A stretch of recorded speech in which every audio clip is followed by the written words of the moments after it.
পূজা মণ্ডপের সংখ্যাও কিন্তু বাড়ানো হয়েছে। গতবার ছিল 4, এবার 5 কোটি টাকা সরকার দিচ্ছে।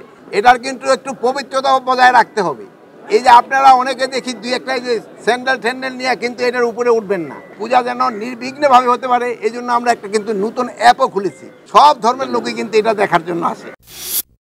রমনা কালী মন্দিরের পরিচালনা পর্ষদের সভাপতি এবং সচিব এবং অন্যান্য গণ্যমান্য ব্যক্তিবর্গ, সাংবাদিক ভাই বোনেরা, আমার সহকর্মীবৃন্দ, আজকে আমার এখানে আসার উদ্দেশ্য হলো এই গতবার আমি এখানে আসছিলাম, এবারও আসছি, যে এটার প্রিপারেশনটা কীরকম।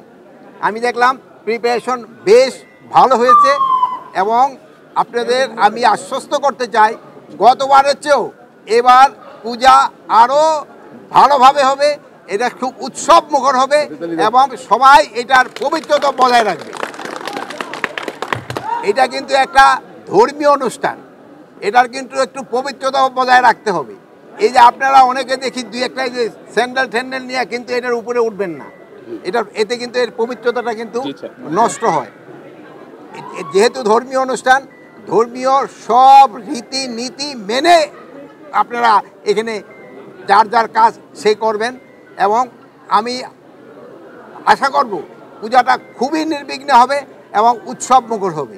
আর আপনারা জানেন, আমার বোন অলরেডি বলছে যে গতবার ছিল, গতবারের থেকে কিন্তু ছুটি বাড়াই দেওয়া হয়েছে এবং পূজা মণ্ডপের সংখ্যাও কিন্তু বাড়ানো হয়েছে।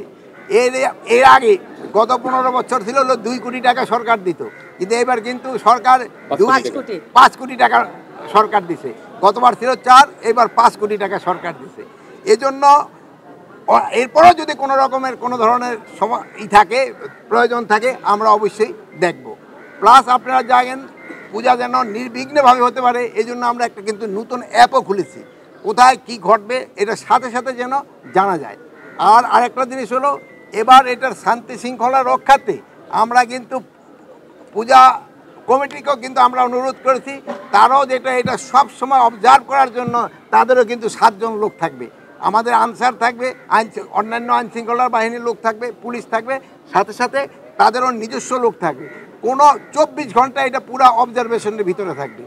মানে এটা অবজারভেশন কিন্তু শুরু হয়ে গেছে, মানে পরিচালনা পর্ষদ দেওয়া কিছুদিনের ভিতরেই কিন্তু আইন শৃঙ্খলার বাহিনীও লোক চলে আসবে। কিন্তু আপনাদেরকে আমি আমার সবচেয়ে বেশি অনুরোধ হলো, এটা পবিত্রতা আপনারা রক্ষা করবেন এবং সব ভালোভাবে যেন সবাই এটা উদযাপন করতে পারে, এটার দিকে খেয়াল করবেন। এটা কিন্তু শুধু হিন্দু ধর্মের লোকে আসে না, সব ধর্মের লোকে কিন্তু এটা দেখার জন্য আসে। এই জন্য সবাই যেন ভালোভাবে দেখতে পারে, এটারও তারা ব্যবস্থা করবেন।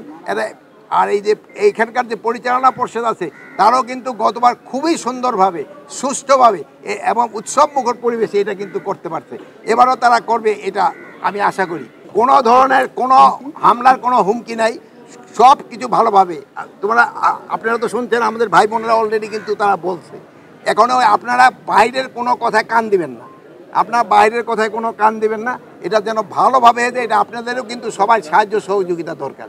এবার ধরেন যে আপনাদের আজকে কিন্তু একসাথে করতে অনেক সময় লেগে গেছে, বাট এটা যেসব ঠাকুর পূজা পরিচালনা করব সেই সময় কিন্তু আমাদের এত গন্ডগোল করলে হবে না।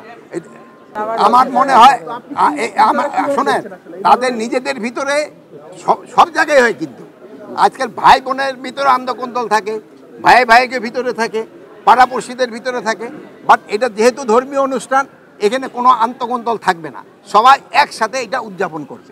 আর আমি আপনাদের সবাইকে শারদীয় দুর্গা পূজার শুভেচ্ছা জানিয়ে অনুষ্ঠান শেষ করছি।